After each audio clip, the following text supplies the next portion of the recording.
മലയാളികൾ ഇത്തവണയും ഓണം പൊടിപൊടിക്കുകയാണ്. ഓണാഘോഷങ്ങളിൽ ഒഴിവാക്കാൻ പറ്റാത്ത ഒന്നാണ് വടംവലി മത്സരം. കളിക്കുന്നവർക്കും കളി കാണുന്നവർക്കും ഒരുപോലെ ആവേശം നൽകുന്നു എന്നതാണ് വടംവലിയുടെ പ്രത്യേകത. നമ്മുടെ കൈകളിലെത്തുന്ന 8-10 ഇഞ്ച് കനമുള്ള വലിയ കമ്പക്കയറുകൾ നിർമ്മിക്കുന്നതിന് പിന്നിൽ വലിയൊരു പ്രക്രിയ തന്നെയുണ്ട്.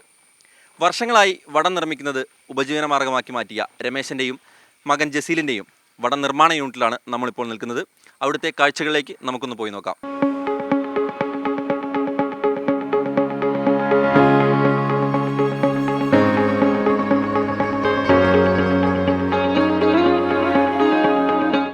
ഓണാഘോഷങ്ങളിലെ ആവേശ ഇനമായ വടംവലിക്ക് വേണ്ടിയുള്ള വടം രൂപപ്പെടുന്നത് ഇങ്ങനെയാണ്.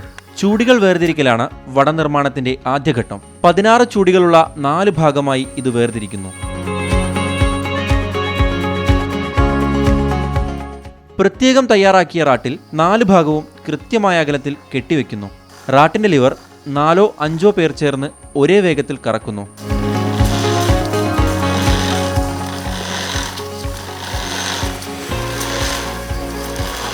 ഇതോടെ കയറുകൾ കൂടിച്ചേർന്ന് 2 ഇഞ്ച് കനമുള്ള 4 കയറുകളായി മാറും. ഈ 4 കയറുകളും മറ്റേ അറ്റത്ത് സജ്ജീകരിച്ച അച്ചിൽ കുടുക്കി വയ്ക്കുന്നു. വീണ്ടും ലിവർ തിരിക്കുകയും അതോടൊപ്പം അച്ച് റാട്ടിനടുത്തേക്ക് ചലിപ്പിക്കുകയും ചെയ്യുന്നു. ഇതോടെ 4 കയറുകൾ കൂടിച്ചേർന്ന് 8 ഇഞ്ചുള്ള ഒരു വടമായി തീരുന്നു.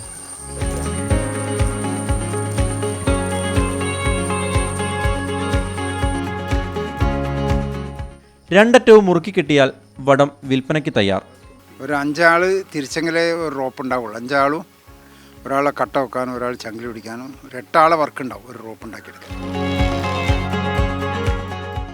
പ്രധാനമായിട്ട് നമ്മുടെ വടങ്ങൾ പോകുന്ന മലബാറിലേക്കാണ്. അതായത് കാസർഗോഡ്, കണ്ണൂർ, വയനാട്, പാലക്കാട്, മലപ്പുറം, വളരെ അപൂർവമായിട്ട് തെക്കൻ ജില്ലകളിലും പോകുന്നുണ്ട്. കോഴിക്കോട്ടെ ചെറുകുളത്താണ് രമേശന്റെ വടം നിർമ്മാണ യൂണിറ്റ്. പാരമ്പര്യമായി കൈമാറി വന്ന കയർ വ്യാപാരമാണ് രമേശന്റെയും മകന്റെയും ഏക വരുമാന മാർഗം. പ്ലാസ്റ്റിക്കിന്റെ വരവോടെ കയർ വ്യവസായത്തിന് ഇടിവ് വന്നിട്ടുണ്ടെങ്കിലും ആഘോഷവേളകളിലെ വടം നിർമ്മാണം തെറ്റില്ലാത്ത വരുമാനം നൽകുന്നുണ്ടെന്നാണ് രമേശൻ പറയുന്നത്. ഈ വ്യവസായം തുടങ്ങിയത് നമ്മൾ അച്ഛൻ്റെ കാലത്തുള്ളതാണ്. ഈ പണ്ട് കാലത്ത് ഇത് തൊണ്ട് പുഴയിൽ അഴുക്കി എടുത്തിട്ട് കയ്യിൽ അടിച്ചിട്ടാണ് ഈ കയറുണ്ടാക്കിയത്. അന്ന് ഈ വടമില്ല. അന്ന് ഈ കിണറിൽ വെള്ളം കോരുന്ന കയറുകൾ, ഈ പശുവിനെ കെട്ടുന്ന കയറുകൾ, അതിനൊന്നും ഇപ്പം വിപണിയില്ല. എല്ലാം പ്ലാസ്റ്റിക് കൈയടക്കി കഴിഞ്ഞു. അപ്പോൾ ഒരു പുതിയ ഇത് വന്നതാണ് ഇപ്പോൾ ഈ വടം. ഓണം ആഘോഷിക്കാൻ മലയാളികൾ തയ്യാറാണ്. ഓണം പവറാക്കാൻ രമേശേട്ടൻ്റെ വടങ്ങളും റെഡി. ക്യാമറാമാൻ ഷബീറിനൊപ്പം വിഷ്ണുദത്ത്, മീഡിയ 1, കോഴിക്കോട്.